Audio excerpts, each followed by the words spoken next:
MGM central school ഓണാഘോഷം ഓണാരവം 2024.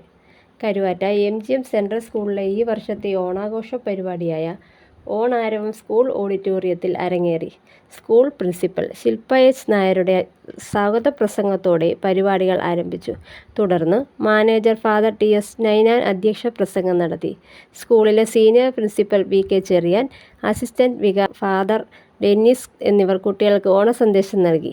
Assistant manager Sudha Shoshamma Mathew ഓണാശംസകൾ നേർന്നു. കേരളത്തിൻ്റെ സാംസ്കാരിക തനിമ വിളിച്ചോതുന്ന രീതിയിൽ തിരുവാതിരകളി, നാടൻപാട്ട്, വഞ്ചിപ്പാട്ട്, പുലികളി, വടംവലി, നൃത്തശില്പങ്ങൾ എന്നീ പരിപാടികൾ കുട്ടികൾ അവതരിപ്പിച്ചു. മഹാബലി തമ്പുരാനെ വരവേൽക്കാനായി അതിമനോഹരമായ പൂക്കളവും കുട്ടികൾ ഒരുക്കിയിരുന്നു. ഓണാഘോഷങ്ങൾക്കൊടുവിൽ വിഭവസമൃദ്ധമായ ഓണസദ്യയും കുട്ടികൾക്കായി സ്കൂൾ മാനേജ്മെൻറ്റ് അധികൃതർ ഒരുക്കിയിരുന്നു. ഐശ്വര്യപൂർണ്ണമായ ഓണത്തിൻ്റെ മധുര സ്വപ്നവും മനസ്സിലേറ്റി എല്ലാവരും പിരിഞ്ഞു.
വടം ഇങ്ങോട്ട് വിട്ട് കയറിങ്ങോട്ട് വിട്ട്